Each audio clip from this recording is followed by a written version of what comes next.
Typhoon HAISHEN is forecast to reach Korea's east coast early Monday morning. It won't be hitting the peninsula head-on, but by the time it gets to Busan, the storm will have winds of up to 155 kilometers an hour.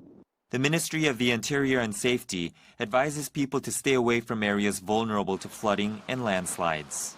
Those living near water, including rivers, and especially on the east coast, should immediately go somewhere safe from flooding if ordered to evacuate. Otherwise, stay inside with the doors and windows securely closed and check for emergency updates. Also, gas valves should be closed to prevent leaks and electric outlets should not be touched.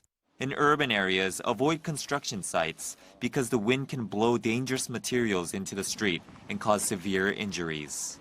The government also urges those in rural areas not to go out to their rice paddies. 한성우, 아리랑 뉴스.